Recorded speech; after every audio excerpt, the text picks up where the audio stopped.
তা এখন আমি একটু ইরানের অ্যাঙ্গেলে কথা বলতে চাই যে আমি অ্যাবসলিউটলি ইরানের অ্যাঙ্গেলে যদি তাকাই বিষয়টা, ইরান কিভাবে দেখছে সম্পূর্ণ বিষয়টাকে। ইরান দেখছে যে আমরা আমি ইরানের দৃষ্টিভঙ্গি থেকে বলছি যে তারা দেখছে যে এই মিডিল ইস্টে তো আমরা অনেকগুলো আমেরিকান যুদ্ধ দেখলাম, আমরা ইরাকের যুদ্ধ দেখলাম, আমরা সিরিয়ার যুদ্ধ দেখেছি, আমরা লিবিয়ার যুদ্ধ দেখেছি, এবং আমরা আফগানিস্তানের যুদ্ধ দেখেছি, এবং আমরা হুম, এগুলোতে তাদের পরিণতি দেখেছি। এগুলোতে আমেরিকা কিভাবে যুদ্ধ করে, একই সাথে আমেরিকা কিভাবে ডিল করে তাদের সাথে আমরা দেখেছি। আমরা দেখেছি যে আমেরিকা এবং ইসরায়েলের সিজ ফায়ারের মানেটা কি। এই এই হুম, যে কিছুদিন আগে গাজাতে যে সিজ ফায়ার চলছে, ইসরায়েলের সাথে গাজার নৃশংসতার পরে সারা বিশ্ব, ইউএন সবার নেগোসিয়েশনের যে একটা সিজ ফায়ার চলছে, এই সিজ ফায়ারের পরে এই সিজ ফায়ারের পরেও গাজাতে আহ, আহ, ইসরায়েল প্রায় 800-র মতো মানুষ হত্যা করেছে।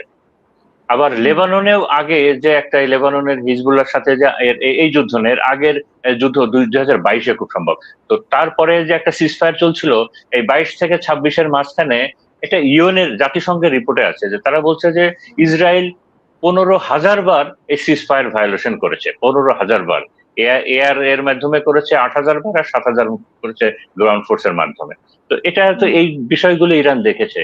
এবং ইরানের সাথে কয়েকটা মডেল আছে, কয়েকটা মডেল, এই যে চুক্তির মডেল, এই যে যে নেগোসিয়েশনের মডেল, একটাকে বলা হয় জাপান মডেল, একটাকে বলা হয় আপনার ওই যে লিবিয়া মডেল।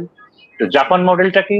জাপান মডেল দ্বিতীয় বিশ্বযুদ্ধের পরে জাপানের সাথে যখন ইউএস এর নেগোসিয়েশনটা ওইভাবে হলো না, তারপরে তো জাপানের উপরে আমেরিকা আপনার পারমাণবিক বোমা ফেললো, এবং সেখানে একটা নৃশংস হলো, এবং আলটিমেটলি জাপানকে স্যারেন্ডার করতে হলো।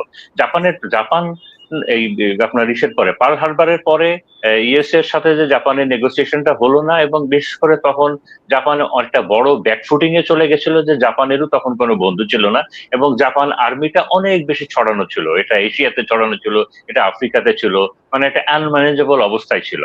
আর যে কারণে হুম, জাপানকে এরকম একটা বড় সাফারিং এর মাধ্যমে যেতে হয়েছে ওই নেগোসিয়েশনের বদলে। আর লিবিয়ার হুম, মডেলটা কি?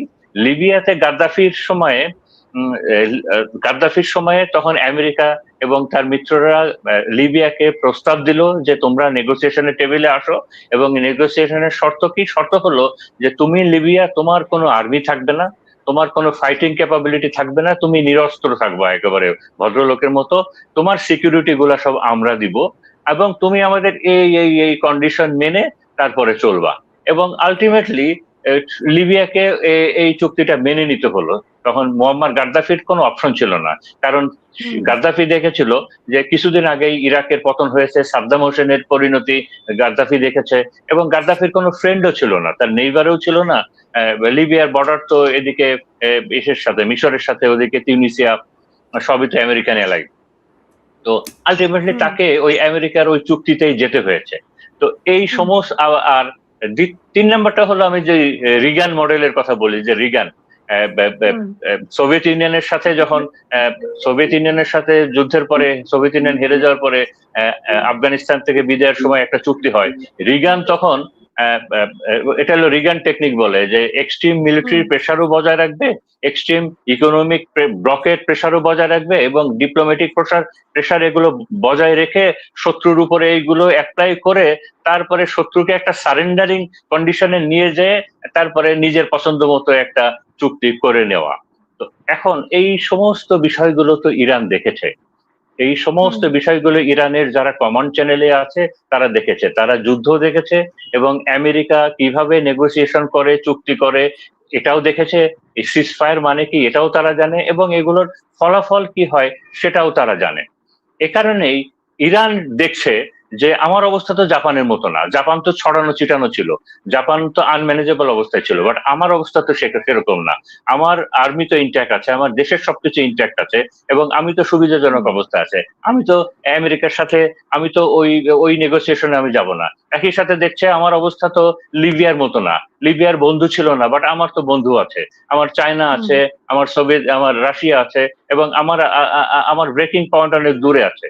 তো হুম, এবং আমার কাছে অনেকগুলো বার্গেনিং কার্ড আছে, তো যে কারণে দেখছে যে আমি ওই লিবিয়ার পরিণতির দিকেও যাব না, আমি জাপানের পরিণতির দিকেও যাব না, এবং আমি এই সারেন্ডারিং একটা কন্ডিশনে যাব না যে আমেরিকার সুবিধা মতো একটা চুক্তিতে আমি যাব না, এটা যাব না। এবং এই এই বিষয়টাতে বিশেষ করে দুইটা ইস্যুতে, নিউক্লিয়ার ইস্যুতে এবং আপনার হরমুজ ইস্যুতে, ইরানের জনগণ, ইরানের পররাষ্ট্রমন্ত্রী, ইরানের যে স্পিকার গালিবাব আছেন এবং আইআরজিসি, এরা সবাই এক টোনে কথা বলেছেন। এরা সবাই এক টোনে কথা বলেছেন। এবং আজকে রাশিয়ার সাথে কথা হয়েছে ইরানের, গতকালকে চায়নার সাথে কথা হয়েছে ইরানের। তো তার মানে তাদের একটা কথা আছে, তাদের একটা একটা মিউচুয়াল আন্ডারস্ট্যান্ডিং আছে। এবং এ কারণেই আমি দেখছি যে ইরান তার নেইবারিং কান্ট্রিগুলোর সাথে আমেরিকা কি করেছে এবং নেগোসিয়েশন অথবা অন্য সবকিছু নিয়ে, এ কারণে ইরানের যেহেতু এখনো ওই ফাইটিং ক্যাপাবিলিটিটা আছে, সার্ভাইভাল ক্যাপাবিলিটিটা আছে, তাদের ব্রেকিং পয়েন্টটা অনেক দূরে আছে এবং তাদের অনেক বন্ধু আছে। ইরানের ইতিহাসে ইরান এরকম একটা, বিশেষ করে গত 50 বছরে এরকম একটা ভালো পজিশনে ইরান কখনো যায় নাই।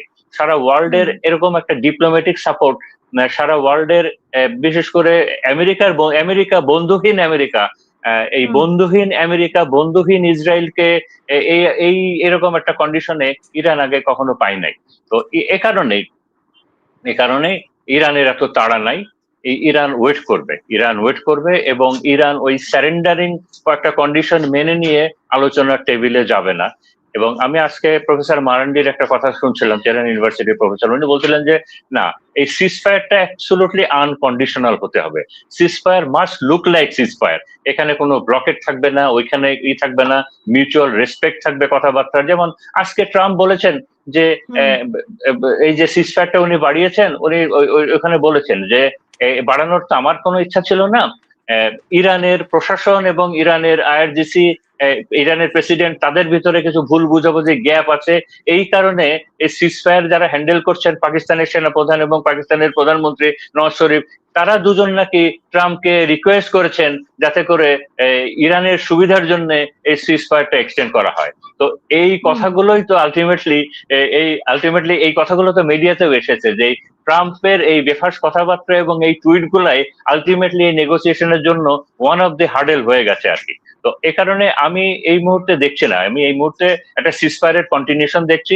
বিকজ এই মিসট্রাস্টের, দুই দেশের মিসট্রাস্টের এই বিষয়গুলো আরো কিছুদিন থাকবে। এবং আমার শেষ কথা যেটা বলে আমি শেষ করছি, যে ইরান চাচ্ছে এবং মনে প্রাণে চাচ্ছে যে নেগোসিয়েশনের টেবিলের আগে নেগোসিয়েশনের একটা ফ্রেমওয়ার্ক, এই সম্পূর্ণ বিষয়ের একটা ফ্রেমওয়ার্ক, রিটেন ফ্রেমওয়ার্ক এটা এটা এস্টাবলিশ হোক, একটা ফ্রেমওয়ার্ক সামনে আসুক সবার, এবং সেইটার আলোকে যে নেগোসিয়েশন টেবিলে বসবে, ওই হে ওয়েল যে বসবে না।